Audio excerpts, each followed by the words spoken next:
اللہ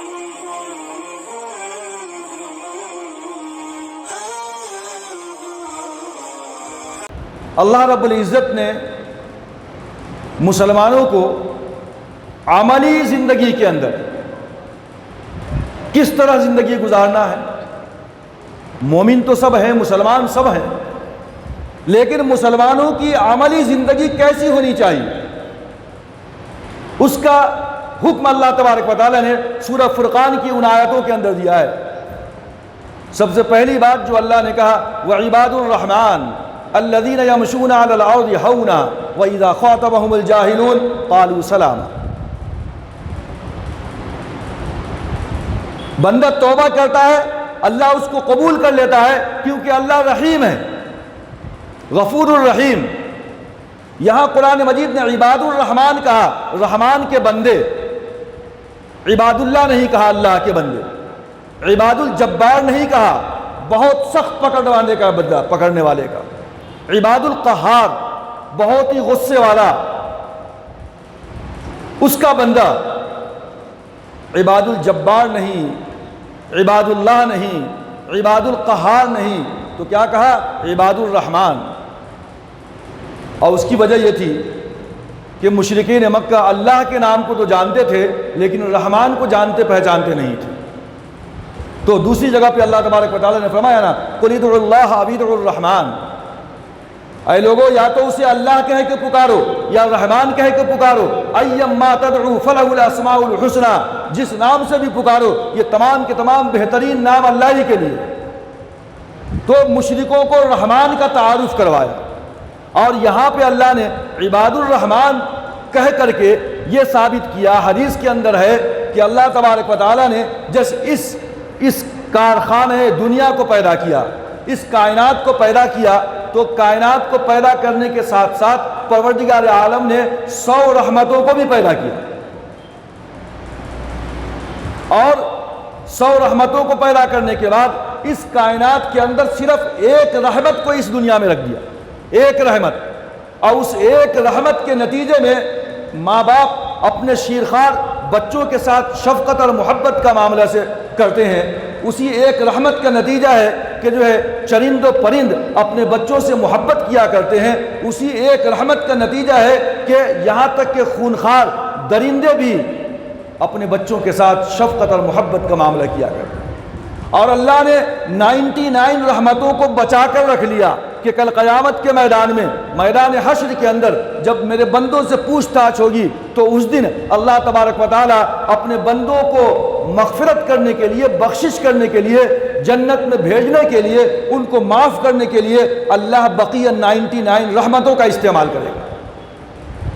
اسی لیے شاعر کہتا ہے کہ رحمت حق بہا نمی جوید، کہ کل قیامت کے میدان میں اللہ تبارک و تعالیٰ کی رحمتیں اپنے بندوں کو بخشنے کے لیے، مغفرت کرنے کے لیے کوئی نہ کوئی حیلے اور بہانے تلاش کرے گی. مثال کے طور پہ حدیث کے اندر ہے کہ 2 شخص حاضر کیا جائے گا، جہنم میں پھینک دیا جائے گا. لیکن جہنم میں جانے کے بعد وہ اس قدر چیخے گا، چلائے گا کہ جتنا زیادہ اس کو تکلیف ہوئی تھی اس سے کہیں زیادہ شو آف کرے گا، بہت زیادہ چلائے گا. اللہ تبارک و تعالیٰ کہیں گے دونوں کو باہر نکال کے لاؤ. دونوں کو باہر لایا جائے گا. پوچھے گا کیا ہوا، کیوں اتنا چلا رہے ہو؟ کیا جتنا عذاب مقرر کیا گیا تھا اس عذاب سے کہیں زیادہ تم کو عذاب دیا گیا؟ بولے گا کہ نہیں یا اللہ، ایسا تو نہیں تھا، برابر تھا وہ، لیکن میں نے اور زیادہ چلایا، چیخا تاکہ تو مجھے باہر نکال لے. اللہ تبارک و تعالیٰ کہیں گے کہ یہاں بھی دھوکہ دے رہا، شو آف کر رہا، تکلیف سے زیادہ چلا رہا. وہ بولے گا کہ یا اللہ ایسی بات نہیں ہے، بس تیری رحمت کی امید تھی ہمیں کہ تو مجھے شاید باہر نکال لے. اللہ فرمائیں گے دونوں کو چلو پھر سے جہنم میں چلے جاؤ، کود پڑو، فوراً چلے جاؤ یہاں سے. دونوں میں سے ایک شخص اللہ کے کہتے ہی جہنم میں جا کر کود پڑے گا اور دوسرا کھڑا رہے گا، جائے گا ہی نہیں. اللہ پوچھیں گے کہ تو یہ بتا کہ میرا حکم تھا کہ جہنم میں چلا جا، گیا کیوں نہیں؟ وہ کہے گا یا اللہ تو اتنا رحیم، اتنا شفیق، اتنا کریم ہے کہ مجھے تیری رحمت کی امید اتنی تھی کہ میں یہ سوچ ہی نہیں سکتا تھا کہ اتنا بڑا رحمان، رحیم اور کریم مجھے دہکتی ہوئی جہنم میں ڈال دے۔ یا اللہ تیری رحمت کے سہارے میں کھڑا رہا کہ تو مجھے بخش دے گا، رحم و کرم کا معاملہ کرے گا۔ تو بولے گا کہ اچھا ایسی بات ہے، اللہ تبارک و تعالیٰ کہیں گے کہ میری رحمت پہ تیرا یقین کامل آج اس جگہ اس بات کے لیے کافی ہے کہ تیری بخشش کر دی جائے، جا میں نے تجھے بخش دیا۔ جو جہنم میں کود پڑا تھا اس کو بلائیں گے باہر، بولیں گے تو فوراً کیوں کود گیا جہنم میں؟ وہ کہے گا کہ یا اللہ میں نے پوری زندگی تیرے حکم کی نافرمانی کی، عدول حکم کی، تیرے کسی ایک حکم کو نہیں مانا دنیا کے اندر، ہمیشہ تیری نافرمانی کرتا رہا۔ میرے دل میں خیال آیا کہ کم سے کم آج اللہ کا ایک حکم ہے کہ جہنم میں کود پڑو، میں فوراً جو ہے جہنم میں کود پڑا کہ اللہ کا ایک حکم آج مان لوں کم سے کم، شاید کہ تیری رحمت میری طرف جو ہے آ جائے اور تو مجھے بخش دے۔ اللہ تبارک و تعالیٰ کہیں گے کہ اوہ تیرے یقین کامل میں یہ بات ہے کہ آج بھی اللہ تبارک و تعالیٰ تجھے بخش سکتا ہے، تجھ پہ رحم و کرم کا معاملہ کر سکتا ہے، اور تو اس ارادے سے جہنم میں کود پڑا تھا کہ اللہ تبارک و تعالیٰ کا ایک حکم مان لے۔ تیری یہ تابعداری، تیری یہ فرمانبرداری اور تیری اللہ کی رحمت پہ امید تیری بخشش کے لیے کافی ہے، جا میں نے تجھے بھی معاف کر دیا، تجھے بھی بخش کر دیا۔ اسی لیے شاعر نے کہا کہ رحمت حق بہانمی جوید، اللہ تبارک و تعالیٰ کی رحمتیں ہیلے اور بہانے تلاش کریں گی کہ اپنے بندوں کو کس طریقے سے جنت میں داخل کر۔ وعباد الرحمن، رحمان کے بندے کون ہیں؟ الذین یمشون علی الارض ہونا، عملی زندگی کے اندر، اپنے معاشرے کے اندر جو زمین کے اوپر بہت ہی پرسکون انداز میں چلتے ہیں، آہستگی کے ساتھ، پاؤں پٹکتے ہوئے نہیں، سینہ چوڑا کر کے نہیں، جیسے کہ قرآن مجید کے اندر دوسری جگہ پہ بنی اسرائیل میں اللہ تبارک و تعالیٰ نے فرمایا کہ لن تخرق الارض ولن تبلغ الجبال طولا، کہ تم اپنی اکڑ سے نہ تو زمین کو پھاڑ سکتے ہو اور نہ تو پہاڑوں کی بلندی کو تم چھو سکتے ہو، لہذا الکبریاء ردائی، تکبر میری چادر ہے، زمین کے اوپر آہستگی کے ساتھ چلو۔ اللہ تبارک و تعالیٰ معاشرت کی زندگی گزارنے کے اصول بتلا رہے ہیں کہ اللہ کے بندے ہیں کون؟ رحمان کے بندے، الذین یمشون علی الارض ہونا وَإِذَا خَاطَبَهُمُ الْجَاهِلُونَ قَالُوا سَلَامًا۔ بندے مومن کی دوسری صفت، رحمان کے بندے کون ہیں؟ ان کی دوسری صفت کیا ہے کہ جب کسی گفت و شنید کے اندر سامنے والا آپ سے گفتگو کرے اور حق بات کو جانتے ہوئے بھی وہ اجڑ پن اور بدماشی اور کٹ حجتی کے ساتھ آپ کے ساتھ پیش آئے، تو نیک بندے کا، عباد الرحمن، رحمان کے بندوں کا کام یہ ہے کہ قالوا سلاما، نکل جانا وہاں سے، کٹ حجتی نہیں کرنا، بحث نہیں کرنا زیادہ۔ یہ معاشرت کے اصول ہیں، زندگی کے اندر کام آنے والے یہ انمول موتی ہیں جو اللہ نے فرمایا عباد الرحمن، رحمان کے بندے کون ہیں؟ سب کو دعویٰ ہے کہ ہم اللہ کے بندے ہیں، لیکن قرآن کہتا ہے عباد الرحمن الذین یمشون علی الارض ہونا، جو زمین کے اوپر بڑی ہی نرم آہستگی کے ساتھ چلتے ہیں، اور وَإِذَا خَاطَبَهُمُ الْجَاهِلُونَ قَالُوا سَلَامًا، اور جب کوئی ایسا جاہل، الٹریٹ، کٹ حجتی آپ کے سامنے مخاطب ہو جائے اور بدماشی پہ اتر جائے تو السلام علیکم کہہ کر وہاں سے نکل جانا، یہ رحمان کے بندوں کی پہچان ہے۔ تیسری پہچان، رحمان کے بندوں کا دعویٰ بہت ہے، تیسری پہچان قرآن کی جس کے لیے ہم آج یہاں بیٹھے ہیں، وَالَّذِينَ يَبِيتُونَ لِرَبِّهِمْ سُجَّدًا وَقِيَامًا۔ رحمان کے بندوں کی تیسری صفت، جو اپنے رات کے اکثر و بیشتر اوقات کو لربہم سجدا و قیاما، کبھی حالت قیام میں اور کبھی حالت سجود کے اندر اپنی زندگی کے رات کے اکثر لمحات کو گزارتے ہیں، یہ اللہ کے بندوں کی تیسری صفت ہے۔ چوتھی صفت، والذین یقولون ربنا اصرف عنا عذاب جہنم ان عذابها کان غراما، انہا ساعت مستقرا و مقاما۔ اب کیا کہ ایک نماز تو فرض ہے اور فرائض کی ادائیگی ضروری ہے سب کے لیے، لیکن فرائض سے ہٹ کر کے جو لوگ اپنے رات کے اوقات کو حالت قیام اور حالت سجود کے اندر گزارتے ہیں تو گویا کہ یہ اللہ کے مقربین ہیں، اللہ کے خاص بندے ہیں، یہ ہما شما کی عادت نہیں ہے۔ فرائض کو ادا کرنے کے بعد رات کے اندر نوافل میں، تہجد میں رات کے اکثر حصوں کو وہ حالت قیام اور سجود میں گزارتے ہیں تو ان کی کیفیت اللہ کے مقربین کی ہو جاتی ہے۔ لیکن اس کے باوجود بھی کوئی بڑائی کا دعویٰ نہیں، میں نے ایسا کیا، میں نے اتنی تہجد پڑھی، میں نے اتنی قرآن ختم کر دیے، کوئی شو آف نہیں۔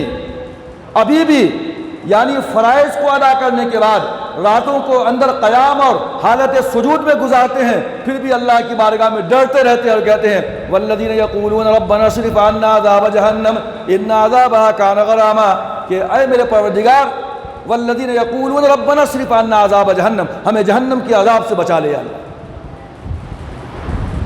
ان عذابها کان غراما، بے شک جہنم کا عذاب تو بہت ہی چمٹنے والا ہے۔ انہا ساعت مستقر و مقامہ، اور جہنم کیسی جگہ ہے، بہت بری جگہ ہے۔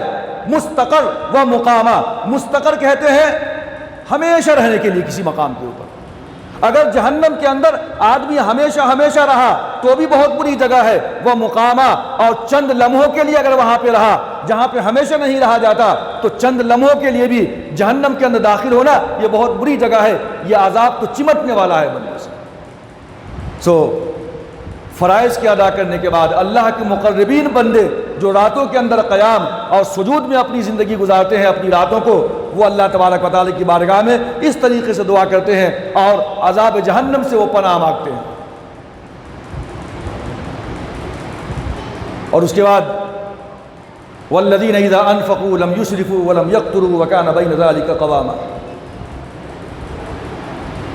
عباد الرحمن کی ایک خاص صفت اور اس کی شان یہ بھی ہے کہ جب وہ اللہ کے راستے میں خرچ کرتے ہیں اپنے مال کو تو نہ تو ضرورت سے حد سے زیادہ خرچ کر دیتے ہیں اور نہ ولم یقتروا، اور نہ بخل سے کام لیتے ہیں۔ الشحیح لا يدخل الجنہ، مائزر، بخیل، کنجوس لا يدخل الجنہ، جنت میں داخل نہیں ہوگا۔ بڑی خطرناک وعید ہے حدیث کے اندر۔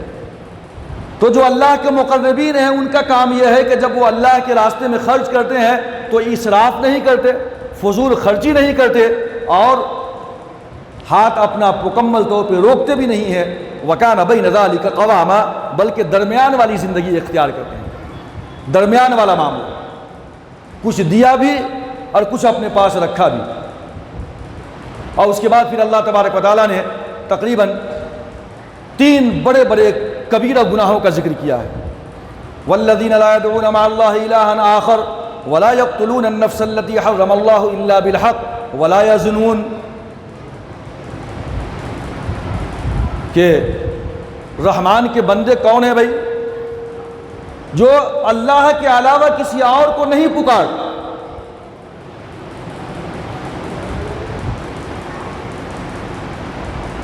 خالق مالک اللہ ہی ہے،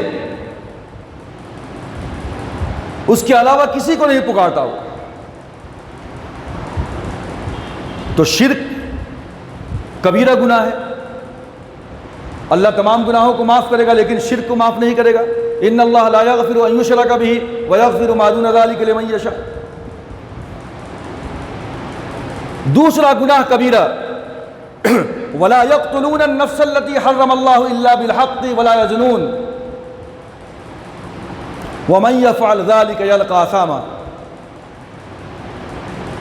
ایک تو شرک بہت بڑا گناہ، اور دوسرے کسی کی جان کو ناحق قتل کر دینا۔ قرآن رحمان کے بندوں کی صفات کا ذکر کر رہا ہے، اور قتل کا معاملہ بھی ہمارے پاس ہی زیادہ ہے مسلم معاشرے کے اندر، ارتداد اور شرک کا معاملہ بھی ہمارے پاس ہی زیادہ ہے۔ وَلَا يَقْتُلُونَ النَّفْسَ الَّتِي حَرَّمَ اللَّهُ إِلَّا بِالْحَقِّ، مگر حق کے ساتھ قتل کیا جا سکتا ہے، جان لی جا سکتی ہے کسی کی، لیکن حق کے ساتھ۔ حق کیا ہے؟ کوئی مسلمان مرتد ہو گیا، اسلامی حکومت ہو تو اس کا سر قلم کر دیا جائے گا۔ کسی نے کسی کا قتل کر دیا، جرم ثابت ہو جائے تو قتل عمد کے اوپر اس شخص کو بھی قتل کر دیا جائے گا، یہ حق ہے۔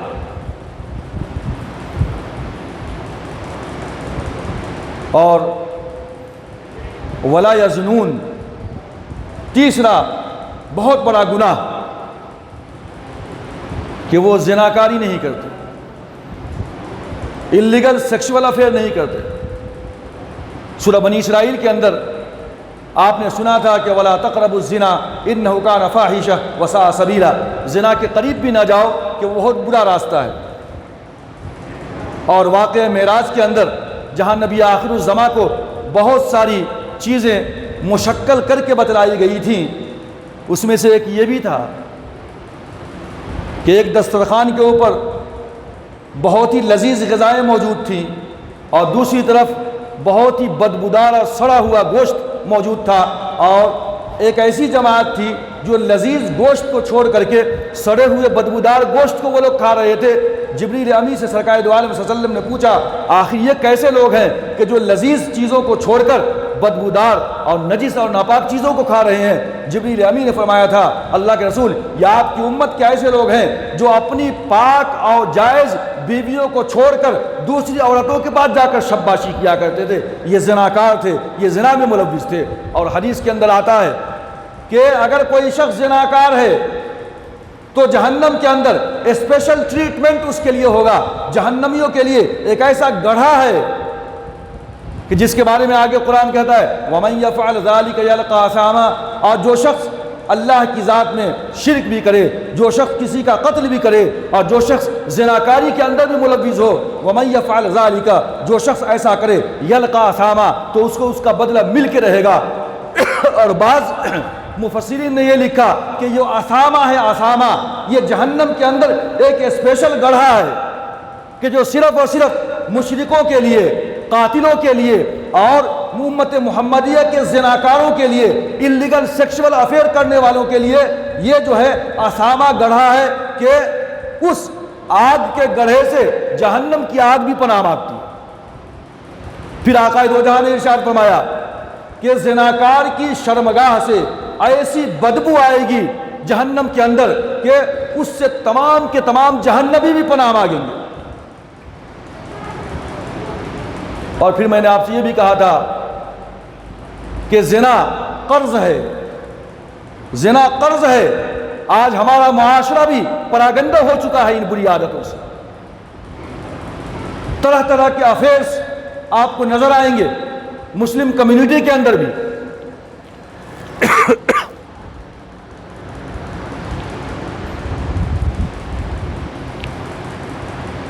تو آج کا معاشرہ ہمارا ان برائیوں کے اندر بھی ملوث ہے۔ بڑی وعید ہے حدیث کے اندر کہ زنا قرض ہے۔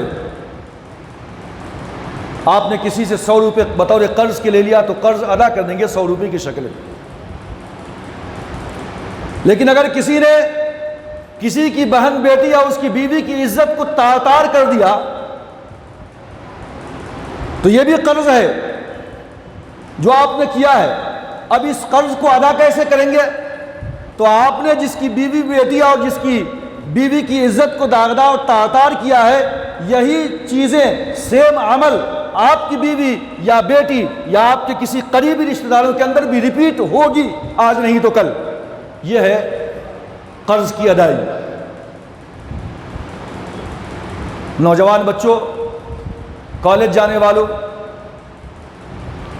یہ سمجھتے ہیں کہ کسی لڑکی کے ساتھ ہم چلے گئے، پارک میں جا کے بیٹھ گئے،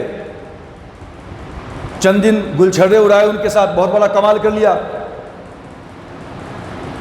پھر چھوڑ دیا، پھر کسی اور کو پکڑا۔ اب آپ کی شادی ہوئی، اب آپ بہت تعریف کر رہے ہیں کہ میری بیوی بڑی نیک پرہیزگار نمازی ہے 5 وقتہ۔ اے لوگو، جو نوجوانوں، جو تم کر کے کسی اور لڑکی کے ساتھ آئے ہو، یہ لڑکی بھی کسی اور لڑکے کے ساتھ ایسا ہی کر کے آ چکی ہے۔ الخبیثات للخبیثین، یہ خبیثات ہیں، یہ لڑکیاں جو کسی اور کے ساتھ اپنا وقت گزار کے آئی ہیں۔ الخبیثات للخبیثین والخبیثون للخبیثات، یہ بدکار عورتیں بدکار مردوں کے لیے ہے، اور بدکار مرد بدکار عورتوں کے لیے۔ وہ طیبون للطیبات، اور جو پاک باز ہیں اللہ نے ان کے لیے پاک باز لڑکیاں رکھا ہے۔ وہ طیبات للطیبین، اور جو پاک باز لڑکیاں ہیں اللہ نے ان کے لیے پاک باز مرد رکھے۔ کتنا بھی بننے لگو، سنورنے لگو، اپنے آپ کو بہت ہی زیادہ جو ہے پارسا اور نیک ثابت کرنے کی کوشش کرو، لیکن یہ چیزیں، یہ اللہ کا قانون ہے، قرآن کا قانون ہے، لا مبدل لکلمات اللہ، اللہ کا قانون بدل نہیں سکتا، یہ ہو کر رہے گا تمہاری زندگی کے اندر۔ لہٰذا ایسی باتوں سے اپنے آپ کو بچائیں، اپنے خاندان کو بچائیں، اپنے گھر کو بچائیں، اپنے معاشرے کو بچائیں۔ قرآن مجید نے کہا وَمَن يَفْعَلْ ذَلِكَ يَلْقَ أَثَامًا،